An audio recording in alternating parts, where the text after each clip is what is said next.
نحمده ونصلي على رسوله الكريم أما بعد فأعوذ بالله من الشيطان الرجيم بسم الله الرحمن الرحيم وَإِنْ أَرَدْتُمُ اسْتِبْدَالَ زَوْجٍ مَكَانَ زَوْجٍ وآتيتم إحداهن قنطارا فلا تأخذوا منه شيئا أتأخذونه بهتانا وإثما مبينا وكيف تأخذونه وقد أفضى بعضكم إلى بعض وأخذن منكم ميثاقا غليظا ولا تنكحوا ما نكح آباؤكم من النساء إلا ما قد سلف إنه كان فاحشة ومقتا وساء سبيلا سبحان ربك رب العزة عما يصفون وسلام على المرسلين والحمد لله رب العالمين اللهم صل على سيدنا ومولانا محمد وعلى آل سيدنا ومولانا محمد وعلى أصحاب سيدنا ومولانا محمد وبارك وسلم ثم صل عليه. معزز سامعین، سورۃ النساء آیت نمبر 20، 21 اور 22 تلاوت کی ہیں. اللہ رب العزت ان آیات کے مطابق صحیح بیان کی توفیق عطا فرمائے اور ہمیں قرآن و سنت پر عمل کرنے کی توفیق عطا فرمائے. اصلاح معاشرہ کے قرآنی قوانین ہم پڑھ رہے ہیں. گزشتہ سبق میں عورتوں کے حقوق بیان ہوئے.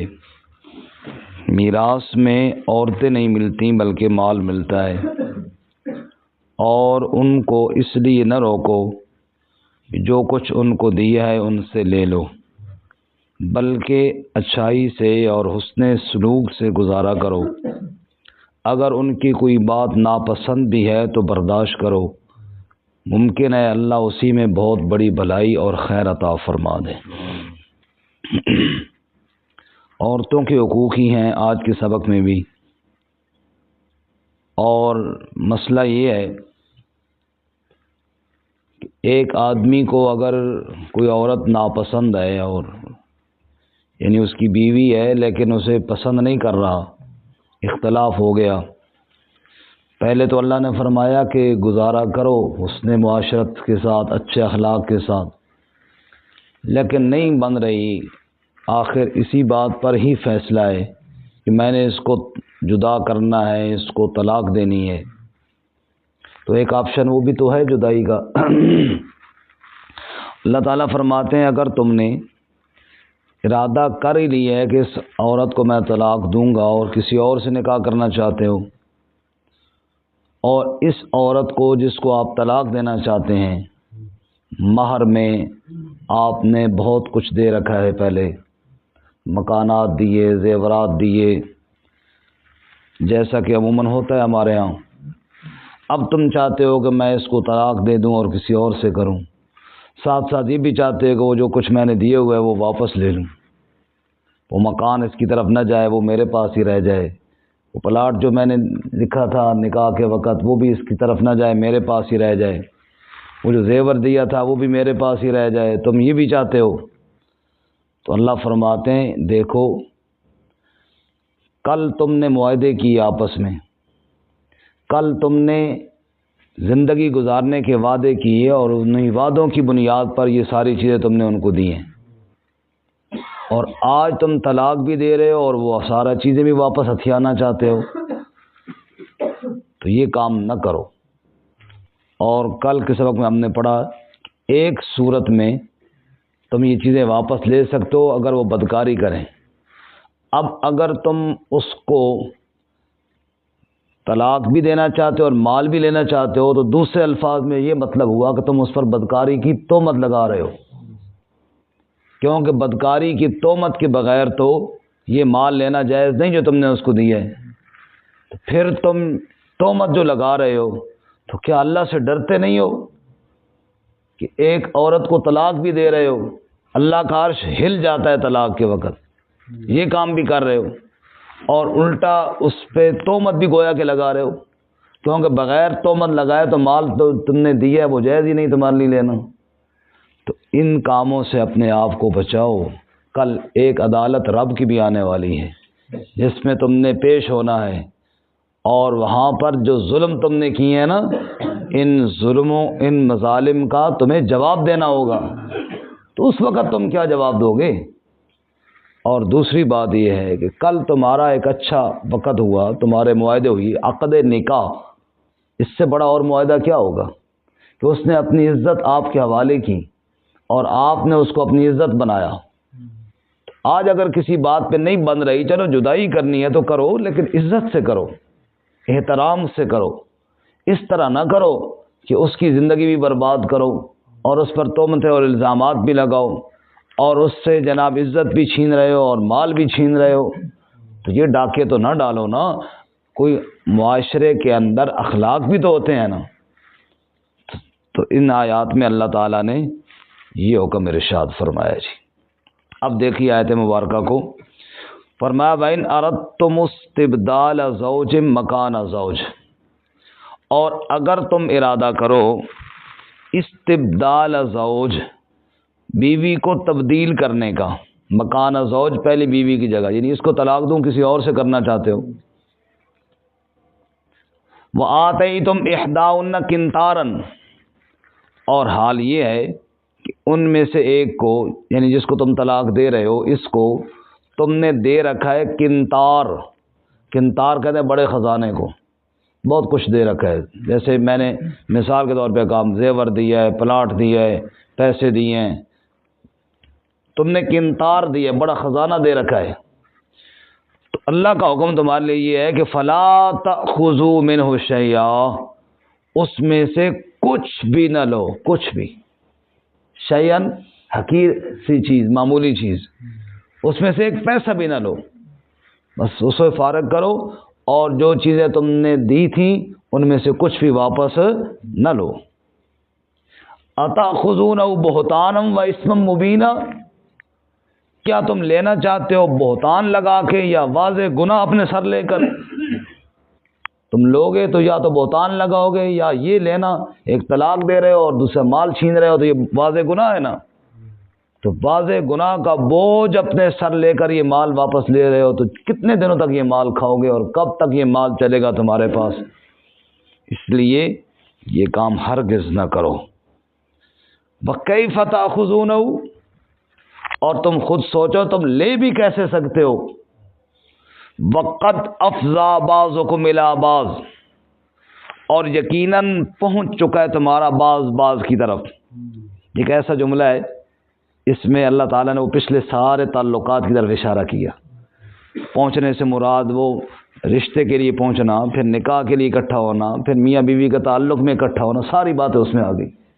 کل تمہارا اتنا گہرا تعلق رہا، تم ایک دوسرے کی طرف تحفے تحائف دے رہے تھے، پھر تمہارا نکاح کا عقد ہو گیا، پھر تمہارے ایک دوسرے کی عزتیں ایک ہو گئیں، اور آج تم طلاق بھی دے رہے ہو اور مال بھی لے رہے ہو. یہ کیسی بات ہے؟ کیا تمہیں ضمیر ملامت نہیں کرتا؟ کیا کبھی تم نے سوچا نہیں ہے کہ وقت افضا بعضکم الی بعض، تم ایک دوسرے کی طرف پہنچے ہو، تمہارے تعلقات بنے ہیں. واخذن منکم میثاقا غلیظا، اور ان عورتوں نے تم سے بڑا گہرا پختہ وعدہ لیا ہے. یہ جو نکاح ہے یہ کوئی مذاق تو نہیں ہے نا، یہ پختہ وعدہ ہے، عقد ہے، ایک گرہ ہے، ایک میثاق ہے.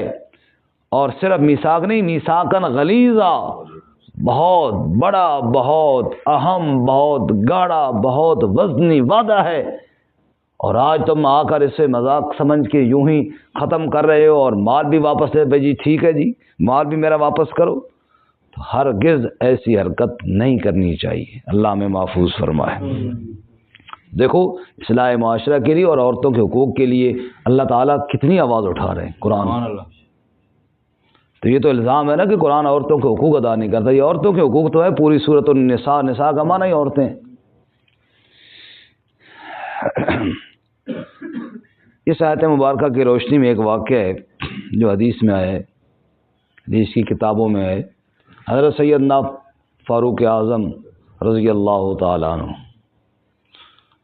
خلافت کا دور ہے، اصلاح معاشرہ کے لیے فکر مند ہیں، بھئی کوئی ایسے قوانین بنائے جائیں جن میں معاشرے میں بگاڑ نہ ہو۔ انہی میں حضرت نے یہ سوچا کہ لوگ جب نکاح کرتے ہیں نا تو اس ٹائم تو ہوتا ہے جوش اور شوق، مہر بڑے لمبے چوڑے مقرر کر لیتے، بعد میں دیتے کوئی نہیں ہے۔ تو اگر یہ قانون بنا دیے زیادہ مہر ہونا ہی نہیں چاہیے، زیادہ مہر کسی نے دیا تو اس سے لے کر بیت المال میں شامل کر لیا جائے گا۔ تو جب قانون بن جائے گا، آرڈر ہو جائے گا، تو پھر ظاہر لوگ مجبوراً عمل کریں گے۔ انہوں نے یہ قانون بنایا، حضرت عمر رضی اللہ تعالیٰ عنہ نے، اور قانون بنانے کے بعد ممبر پر کھڑے ہو کے مجمع میں سنا دیا۔ اس وقت تو یہی قانون سنانے کا طریقہ ہوتا تھا نا کہ امیر المومنین ممبر پہ کھڑے ہو جاتے، لوگ جمع ہوتے، جمعہ وغیرہ کے اجتماع میں وہ قانون سنا دیتے، بھئی یہ قانون بن گئے۔ حضرت نے قانون سنا دیا، بھئی مہر زیادہ نہیں ہوگا آج کے بعد، اگر کسی نے زیادہ کیا تو لے لیا جائے۔ لوگ مقرر کرتے ہیں اور ادا نہیں کرتے۔ قانون بنانے والے عمر ہیں رضی اللہ تعالی، اور وہ عمر کوئی معمولی آدمی تھا جس کے نام سے کیسر و کسریٰ کے بادشاہ اپنے محلات میں کامتے تھے، وہ عمر ہے۔ میرے نبی صلی اللہ علیہ وسلم فرمایا لو کان بعدی نبی لکان عمر، میرے بعد نبی ہوتا تو عمر نبی ہوتا۔ وہ نبی، وہ عمر جس کو مانگ مانگ کے میرے نبی صلی اللہ علیہ وسلم نے لیا ہے، وہ یہ قانون بیان کر رہا ہے۔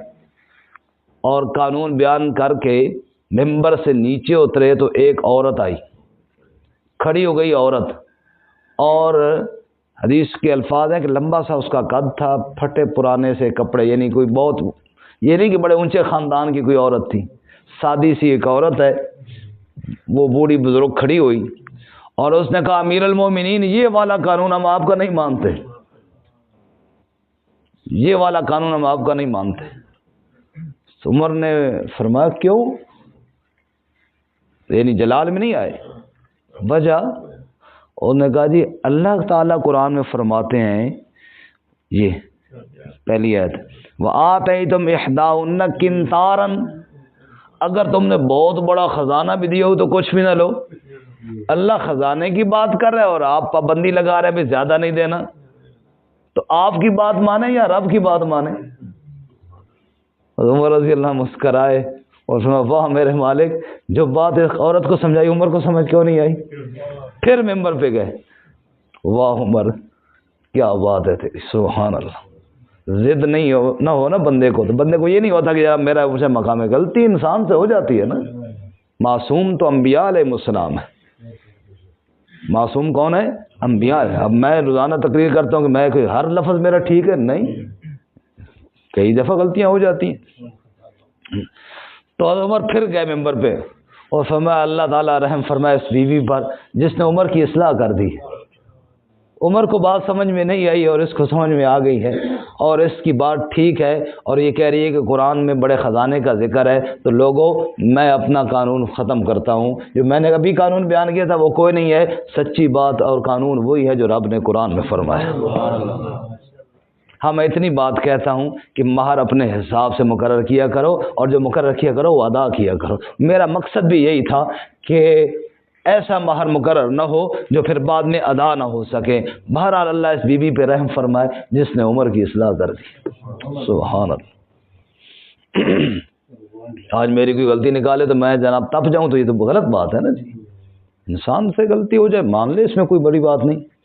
ہمارے مولانا اعلیٰ دتہ صاحب رحمۃ اللہ علیہ، ابھی پچھلے ہفتے میں نے درس میں ذکر کیا تھا، جن کی وفات ہوئی، تو بڑے عالم تھے، اور وہ اگر کوئی طالب علم بھی ان کو کہتا استاد جی اے گل اس طرح ہے، اچھا ہو یار شکر ہے دسیا بھائی، شکر ہے یار دسیا، واہ بھائی واہ، اے بھی میرا استاد ہو گیا بھائی، اسی میری سمجھا دی تھی گل، اور نہیں استاد جی میں کہتے تھوڑا استاد ہے، نہیں تو دیکھو نا، یعنی بڑے محبت سے پھر اس کو جناب عزت دیتے، یہ نہیں کہ جناب بھائی تو کون ہونا میری غلطی کرنے والا، نہیں، فوراً جناب اس پہ مطلب انابت کے ساتھ بات لے دے۔ یہ چند سال پہلے کی بات ہے، عمر فاروق مسجد میں درس میں ایک بزرگ ہوتے تھے کے پی کے علاقے کے، نام ان کا اشرف تھا، کافی عرصے سے رابطہ نہیں ہوا، کافی عرصے سے رابطہ کرتے بھی رہے۔ وہ یہ مستری مزدوروں کا کام کرتے تھے، بیچارے فقیر سے سادے سے، درس میں نا عموماً ایسے کر کے پیچھے ہی بیٹھتے تھے، کیونکہ وہ کہتے میں اس طرح صحیح نہیں پڑھ سکتا، نظر بھی تھی۔ ایک دن درس کے بعد مجھے کہنے لگے علیحدگی میں نا، مولوی صاحب وہ ناراض نہ ہو تو میں گل کراں؟ کہ جی بالکل، درس ماشاء اللہ آپ کو بہت زبردست ہوتا ہے، لیکن آج ایک معنی آپ نے صحیح نہیں کیا۔ میرا تو ترا نکل گیا نا، میں کہا جی بزرگو ناراضگی کی کیڑی گل ہے، اگر صحیح نہیں کیا تو جلدی بتاؤ، یہ تو بہت اچھی بات ہے۔ کہتے وہ لا الہ الا انت سبحانک انی کنت من الظالمین میں آپ نے ظالمین کا ظالم کا ظالمی معنی کر دیا، نہ یہاں پہ یہ معنی نہیں بنتا۔ میں کہا جی اچھا کون سا بنتا ہے؟ انہوں نے کہا یہاں پہ ظلم کا ایک معنی ہوتا ہے نا کمی کرنے والا، اور ساتھ دلیل بھی دی کہ سورہ کاف نہیں ہے کلتا الجنتین آتت اکلھا ولم تظلم منہ شیئا، کہ باغ پھل دیتا تھا اور ظلم نہیں کرتا تھا، مطلب پھل میں کمی نہیں کرتا تھا۔ تو یہاں یونس علیہ السلام کہنا یا اللہ میرے اسباب کم پڑ گئے ہیں، تو مجھے یہاں سے نجات عطا فرما۔ میں نے کہا کیا بات ہے جی، کتنا زبردست معنی آپ نے مجھے سمجھایا، اور ساتھ ساتھ بھی کہ خفا نہیں ہونا۔ او میں کہا حضرت میں آپ کا شکریہ ادا کروں کہ آپ نے میری اصلاح کی ہے، اس میں خفگی والی کون سی بات ہے؟ تو میں نے پھر ساتھ یہ پوچھا کہ ویسے آپ نے تفسیر پڑھی؟ کہتے نہیں پڑھی نہیں ہے، بولا ماں سے سنی ہے، بس درس میں بیٹھتا رہتا تھا، ایک عالم نے اصلاح فرمائی تو میں نے یاد کیا ہوگا تھی یہ بات۔ تو کہنے کی بات یہ ہے کہ اصلاح کوئی بھی کرے، اب میں تب جب تو جناب مزدور آدمی اور میں مولوی اور میں خطیب، تو کون ہوتا ہے؟ ایسی انہوں نے زبردست بات کی جو بات سمجھ میں آئی۔ تو بات مجھے یہاں سے آئی نا کہ عمر رضی اللہ عنہ جیسا شخص، یہ ابھی پچھلے دنوں معراج کا واقعہ ہم نے بیان کیا، اور معراج کے واقعے میں یہ بات لکھی ہوئی بھی ہے، تفاسیر میں بھی لکھی ہے، اور اس طرح سیرت کی کتابوں میں بھی لکھی ہے کہ رسول اللہ صلی اللہ علیہ وسلم بارگاہ الہی میں گئے تو 3 تحفے پیش کیے، اللہ نے 3 تحفے دیے۔ یہ بات تحیات یہ تو حدیث میں ہے، لیکن یہ اس تناظر میں نہیں ہے کہ اللہ کے نبی نے بارگاہ الہی میں جا کے یوں پیش کی اور پھر یوں آگے اللہ تعالیٰ نے یہ نہیں ہے۔ ابھی ہمارے درس کے بعد مجھے کل پرسوں ایک ساتھی نے وہ میسج کیا کہ یہ میرے خیال میں نا آپ کی باقی تو بات ٹھیک ہے، لیکن یہ والی بات جو ہے نا، تو میں نے کہا جی جزاک اللہ، اور پھر واقعہ تھا نا اس کے بعد پھر میں نے غور کیا تو باتیں ایسی مشہور ہو جاتی ہیں، چلی چلائی آ رہی ہوتی ہیں۔ تو کہنے کا مطلب یہ ہے کہ اس کو اس انداز میں کہنا کہ جناب یہ اس طرح رسول اللہ صلی اللہ علیہ وسلم نے کہا، جو رسول اللہ صلی اللہ علیہ وسلم نے نہ کہا وہ اس طرح کرنا، یہ تو درست نہیں ہے نا۔ تو کہنے کا مطلب یہ ہے کہ جو آدمی بھی کوئی بات صحیح بتائے تو بندے کو ماننی چاہیے، چاہے چھوٹا بچہ ہی کیوں نہ ہو۔ وہ ہمارے مفتی عبد الرحیم صاحب ہیں جامعۃ الرشید والی، یہ بھی مولانا لطیفہ صاحب کے شاگرد ہیں، وہ ان کی وفات پہ جیسے میں نے 2-4 کلمات کہے، انہوں نے بھی ذکر کیا، انہوں نے خیر کافی تفصیل سے ذکر کیا۔ وہ کہہ رہے تھے کہ ایک دن میں نے کتاب میں پڑھا کہ اگر کوئی آدمی کسی کو خبیث کہے نا تو اس کو سزا دینی چاہیے، حد لگتی ہے۔ کہتے ہیں میں کتاب چاہ کے استاد لطیفہ صاحب کو لگا، میں کو استاد جی تو سمے نے خبیث آکھائی لکھا ہوا بھی حد لگنی، فٹ کمی آنے لا پھر حد یعنی یہ نہیں کہا کہ یار تو نہیں لا، میں کہ نہیں جی نہیں بس میں کہ جی کہنا لا حد ہو، کوئی مسئلہ نہیں، میں تیار ہوں۔ تو کہنے کا مطلب یہ ہے کہ انسان کو اپنی غلطی پہ ڈٹ نہیں جانا چاہیے، اپنی غلطی کو تسلیم کرنا چاہیے۔ انسان خطا کا پتلا بھی ہے، اور علم بھی بہت بڑی چیز ہے، یہ نہیں کہ کوئی میں کہوں کہ جب میں نے جو علم حاصل کر یہی سارا علم ہے، نہیں، ہم تو ایک طالب علم ہیں اور سیکھنے والے ہیں۔ بہرحال اگر عمر رضی اللہ عنہ جیسا بندہ ایک عورت کی بات مان کے اپنی بات سے رجوع کر سکتا ہے تو میں اور آپ یا کوئی بھی آدمی اسے اپنی، ہاں ہو یہ واقعتاً ایسے ہو کہ خواہ مخواہ کی بات نہ ہو۔ بعض لوگوں کا یہ مزاج بھی ہوتا ہے کہ خواہ مخواہ کی بات جناب مشن یہی ہوتا ہے کہ غلطیاں نکالنا، یہ چیز نہ ہو، باقی انسان سے اصلاح کے لیے ہو تو کوئی حرج نہیں ہے۔ بہرحال اللہ تعالیٰ نے فرمایا وَكَيْفَ تَأْخُذُونَهُ وَقَدْ أَفْضَىٰ بَعْضُكُمْ إِلَىٰ بَعْضٍ وَأَخَذْنَ مِنكُم مِّيثَاقًا غَلِيظًا، اور تم کیسے لے سکتے ہو جب کہ تم ایک دوسرے کی طرف گئے ہو اور انہوں نے تم سے پختہ وعدہ بھی لی ہے۔ اللہ تعالیٰ عمل کی توفیق عطا فرمائے۔ اگلی آیت انشاءاللہ کل بیان کریں گے، ترجمہ دوبارہ سن لیجئے۔ وَإِنْ أَرَدتُّمُ اسْتِبْدَالَ زَوْجٍ مَّكَانَ زَوْجٍ، اور اگر تم ارادہ کرو ایک بیوی کو تبدیل کر کے دوسری بیوی لانے کا، وَآتَيْتُمْ إِحْدَاهُنَّ قِنْطَارًا، اور ان میں سے ایک کو تم نے بڑا خزانہ دے رکھا ہو، فَلَا تَأْخُذُوا مِنْهُ شَيْئًا، پس مت پکڑو اس سے، مت لو اس سے کچھ بھی، أَتَأْخُذُونَهُ بُهْتَانًا وَإِثْمًا مُبِينًا، کیا تم اس سے بہتان اور واضح گناہ کے ذریعے مال لیتے ہو، وَكَيْفَ تَأْخُذُونَهُ، اور کیسے تم لیتے ہو اس کو، وَقَدْ أَفْضَىٰ بَعْضُكُمْ إِلَىٰ بَعْضٍ، اور یقیناً پہنچ گیا تمہارا بعض کی طرف، وَأَخَذْنَ مِنكُم مِّيثَاقًا غَلِيظًا، اور انہوں نے تم سے بڑا گاڑا، بڑا پختہ وعدہ لے لیا ہے۔